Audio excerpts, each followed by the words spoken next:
L'histoire commence par une histoire de glaçons. Bangkok, février 2023. Dans une boîte de nuit huppée, où la jet-set internationale se mélange aux fortunes douteuses. Amin O, dit Mamine ou Jalisco, 31 ans, partage quelques verres avec un ami d'enfance marseillais. L'alcool aidant, une altercation éclate pour un motif dérisoire. Des glaçons auraient été jetés au visage. Cette dispute apparemment anodine va déclencher la guerre de gang la plus meurtrière de l'histoire de France, révélant au grand jour l'émergence du premier véritable cartel français, la DZ Mafia. Imaginez cette scène. Les lumières stroboscopiques illuminent par intermittence les visages tendus. La musique assourdissante couvre les éclats de voix qui montent. Dans ce temple du luxe nocturne thaïlandais, personne ne pouvait imaginer que quelques cubes de glace allaient déclencher un bain de sang qui ensanglanterait Marseille pendant des mois. Amin Jalisco, costume de marque, chaîne en or au cou, candait déjà cette nouvelle génération de narcotrafiquants qui mélangent ostentation et violence extrême. Car derrière ce surnom se cache bien plus qu'une bande de quartiers traditionnels. Née dans la cité de la Paternelle, dans les quartiers nord de Marseille, cette organisation criminelle a complètement transformé le narcotrafic français en adoptant les codes et méthodes des cartels latino-américains. Son symbole devient un fennec aux couleurs du drapeau algérien. Son credo implacable frappe les esprits. Tu payes ou tu meurs. En octobre 2025, le ministère de l'Intérieur franchit un cap historique en qualifiant officiellement l'organisation de menace principale pour la sécurité nationale, une première en France métropolitaine qui place cette organisation au même niveau de dangerosité que les groupes terroristes.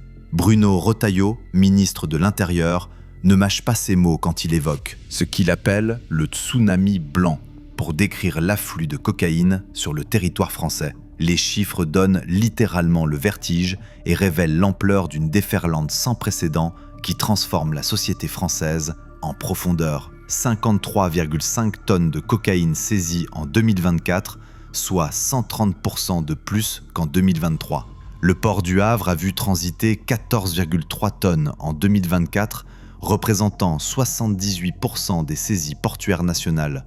Mais ces chiffres records masquent une réalité infiniment plus sombre.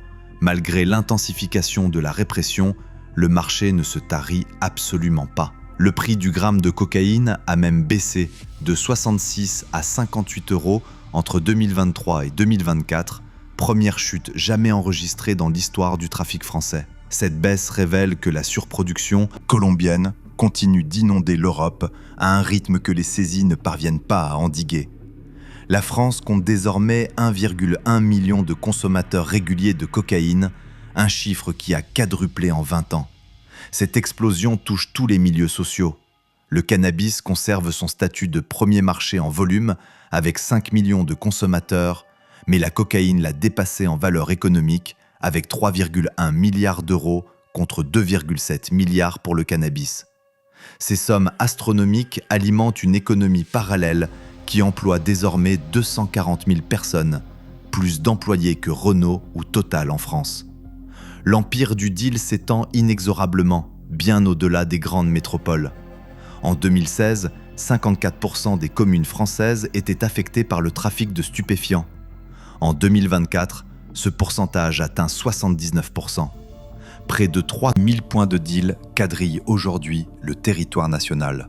Face à Amin Jalisco se dresse Félix Bingui, dit le chat. 34 ans, franco-centrafricain originaire d'Alès, chef redouté du clan Yoda. Deux empires criminels qui vont s'affronter dans une guerre totale, transformant Marseille en champ de bataille urbain et révélant l'ampleur de la mexicanisation de la France.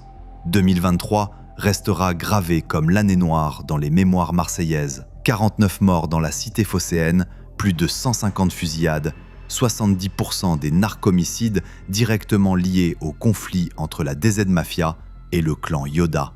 Cette guerre ne se limite pas aux ruelles des quartiers nord, elle s'exporte en Espagne où les exécutions se multiplient dans les stations balnéaires de la Costa del Sol. En mai 2023, des tueurs de la DZ Mafia tentent d'assassiner Félix Bingui à la terrasse d'un café de Marbella dans une opération digne d'un film d'action. 3 hommes cagoulés surgissent d'une moto, arrosent la terrasse de balles d'AK-47 avant de disparaître. Le chef du clan Yoda survit de justesse, mais son beau-frère, Scar, est abattu quelques jours plus tard à Salou. La DZ Mafia sort victorieuse de cette guerre sanglante. Fin 2024, le clan Yoda est décimé, ses membres morts ou en fuite, et Félix Bingui finalement arrêté au Maroc, puis extradé en France. Cette victoire permet à la DZ Mafia de se transformer en véritable organisation criminelle d'envergure nationale, adoptant un modèle économique révolutionnaire pour le milieu français. Le gang étend méthodiquement ses tentacules vers Lyon, Dijon, Clermont-Ferrand, Nîmes, Montpellier, jusqu'en Belgique. Son innovation majeure bouleverse le paysage criminel français avec le système de franchise criminelle. Des équipes locales paient pour utiliser la marque DZ Mafia et bénéficient en échange de la protection, de l'approvisionnement en stupéfiants et de la redoutable réputation de l'organisation. Cette diversification dépasse largement le trafic de stupéfiants traditionnel. La DZ Mafia s'est lancée dans le racket systématique des commerces. Bars, restaurants, discothèques peuvent se voir réclamer jusqu'à 80 000 €. Le proxénétisme, avec des réseaux s'étendant jusqu'en Allemagne, le trafic d'armes automatiques et le blanchiment d'argent via des réseaux complexes passant par Dubaï et l'Afrique du Nord. En août 2024, l'organisation franchit un nouveau seuil en s'attaquant au milieu du rap marseillais. Le rappeur SCH est menacé de mort pour avoir refusé de verser une taxe sur ses revenus. Son manager est assassiné à la Grande Motte, envoyant un message clair à tous ceux qui refuseraient de se soumettre. En décembre 2024, l'audace atteint son paroxysme quand un contrat est lancé contre la directrice de la prison des Baumettes, s'attaquant directement au symbole de l'autorité étatique. Ce qui distingue fondamentalement la DZ Mafia des bandes traditionnelles françaises, c'est sa capacité à diriger efficacement ses opérations depuis l'univers carcéral. Mehdi Laribi, dit TIC, considéré comme le cerveau opérationnel, commande depuis sa cellule grâce à un réseau de téléphones clandestins introduit par des surveillants corrompus. Pénétrer dans certaines cités françaises, c'est franchir une frontière invisible, mais réelle. Entrer dans des zones où l'état de droit cède progressivement le pas à d'autres codes. Le système de contrôle territorial mis en place par les narcotrafiquants relève d'une organisation quasi militaire, d'une sophistication sidérante. À l'entrée des quartiers sensibles, des guetteurs, surnommés choufs, surveillent méthodiquement les allées et venues depuis des blocs stratégiquement placés, entièrement vêtus de noir, capuches rabattues même par forte chaleur. Ils crient « Hara ! Hara !» signal d'alerte qui se propage de tour en tour, permettant aux dealers de faire disparaître la marchandise en quelques secondes. 99% de ces guetteurs sont des mineurs, certains n'ont que 13 ans. Ils perçoivent entre 60 et 200 € par jour, jusqu'à 4 500 € par mois pour les plus méritants, quand le SMIC plafonne à 1 801 €. Pour des adolescents issus de familles précaires, cette rémunération représente un Eldorado immédiat qui les piège dans un engrenage terrifiant. Le recrutement s'effectue massivement via les réseaux sociaux. Les annonces ressemblent à de véritables offres d'emploi. Recherchons guetteurs 100 € par jour, horaire 10h-22h, nourris, logés. Certaines détournent même le logo de Pôle emploi, rebaptisé Cité Emploi, pour berner les adolescents les plus vulnérables. Si la violence qui régit ces territoires peut sembler spectaculaire quand elle éclate au grand jour, elle est d'abord systémique, calculée, pédagogique dans sa dimension terrorisante. À Marseille en 2019, un adolescent venu de Chartres pour vendre du cannabis sans autorisation est séquestré et torturé au chalumeau dans la cité Félix Piat. À Toulouse en 2024, 2 jeunes sont brûlés à l'huile bouillante et frappés au marteau, la scène étant diffusée en direct sur les réseaux sociaux pour terroriser les témoins.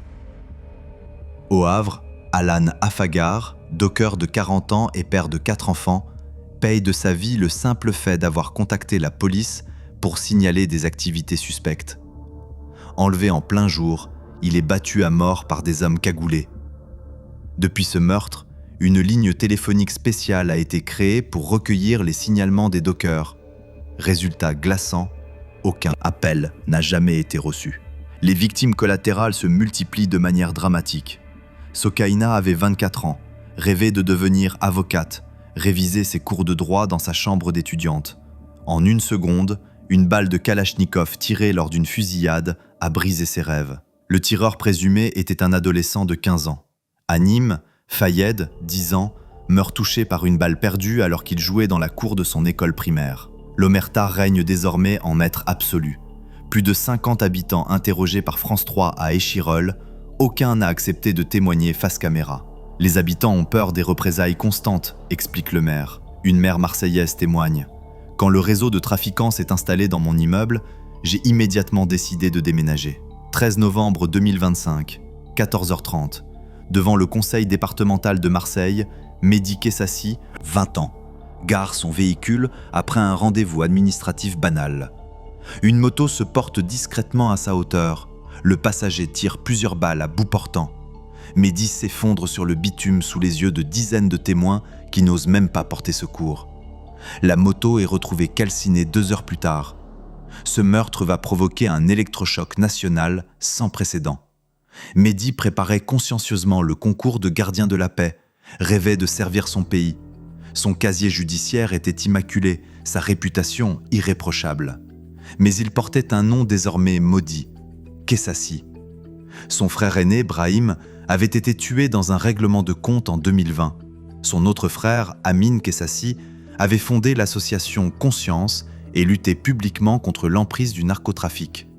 Le 2 octobre 2025, Amin avait publié un livre bouleversant, Marseille, essuie tes larmes, vivre et mourir en terre de narcotrafic.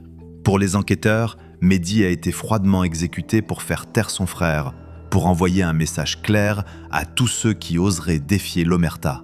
14 mai 2024, 10h57, péage d'Incarville. Mohamed Amra, 30 ans, surnommé « La Mouche », est transféré vers le tribunal de Rouen. Soudain, une Peugeot noire percute violemment le fourgon de face. Une Audi surgit pour bloquer tout de suite. 4 hommes cagoulés, armés de fusils d'assaut automatiques, jaillissent des véhicules. L'attaque est d'une précision militaire terrifiante. En 2 minutes, 30 à 40 tirs criblent méthodiquement le véhicule blindé. Les agents pénitentiaires n'ont aucune chance face à cette puissance de feu. Arnaud Garcia et Fabrice Moello meurent sur le coup. 3 autres agents sont gravement blessés. Mohamed Amra disparaît dans la nature. Cette évasion spectaculaire marque un tournant historique. Pour la première fois, en France, un commando attaque frontalement l'administration pénitentiaire avec des armes de guerre, dans une opération qui rappelle les méthodes des cartels mexicains. Le rapport de l'Office central révèle une mainmise progressive mais systématique de la criminalité organisée sur tous les corps de métier.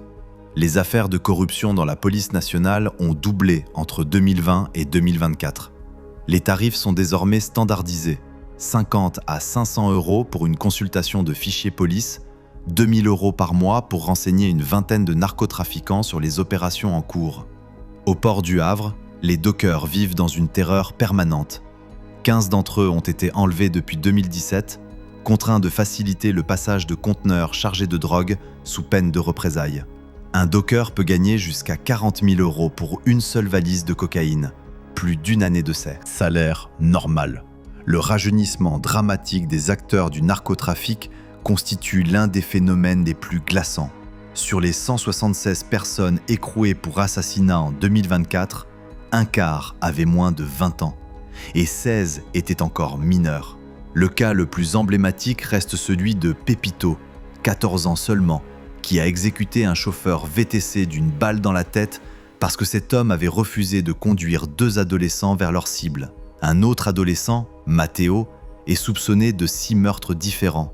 En 2023, 35% des interpellés pour trafic avaient moins de 18 ans. Le cannabis français provient presque exclusivement du Maroc, premier producteur mondial, avec 3000 tonnes annuelles produites dans la vallée du Rif. La route traditionnelle emprunte l'axe méditerranéen depuis les côtes marocaines vers l'Espagne, puis remonte via l'autoroute jusqu'au centre de distribution français.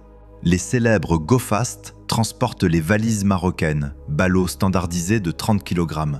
Pour la cocaïne, les circuits révèlent une complexité géopolitique fascinante. La production colombienne transite par l'Amérique du Sud, les Caraïbes et l'Afrique de l'Ouest avant d'atteindre les ports européens. Cette route de 10 000 km implique des dizaines d'intermédiaires et génère des bénéfices colossaux, expliquant l'impossibilité d'endiguer ce flux. Face à cette déferlante, l'État français a renforcé son arsenal. La loi du 13 juin 2025 crée un parquet national anti-criminalité organisée sur le modèle du parquet antiterroriste. Elle introduit de nouvelles incriminations et alourdit drastiquement les peines pour le recrutement de mineurs, 7 ans de prison ferme et 150 000 € d'amende. Les résultats opérationnels atteignent des niveaux historiques. En 2010-24, les douanes ont intercepté 111 tonnes de stupéfiants, un record absolu. Les avoirs criminels saisis ont bondi de 265% pour atteindre 600 millions d'euros. Pourtant, les limites de cette approche répressive apparaissent crûment. Les saisies records ne représentent que 3% du chiffre d'affaires estimé du narcotrafic français.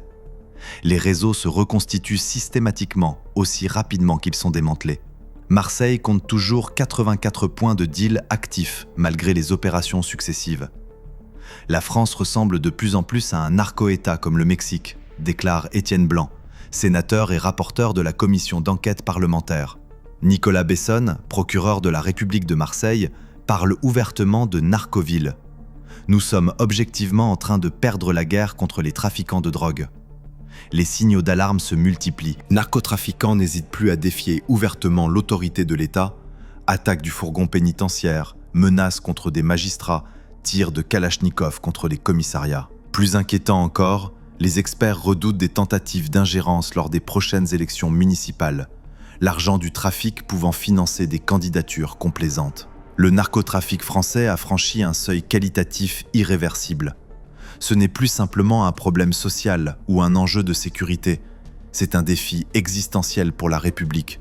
Une économie parallèle de près de 7 milliards d'euros qui corrompt les institutions, transforme des enfants en machines à tuer, impose sa loi violente sur une portion croissante du territoire national. La question ne se pose plus de savoir si les cartels français peuvent dicter leurs règles à l'État. Ils le font déjà dans de nombreux territoires. L'enjeu crucial des prochaines années sera de déterminer jusqu'où cette emprise criminelle peut s'étendre avant que la République ne trouve les moyens de reprendre définitivement le contrôle. Car au-delà des statistiques, c'est bien l'avenir démocratique de la France qui se joue dans cette guerre souterraine dont l'issue demeure dramatiquement incertaine.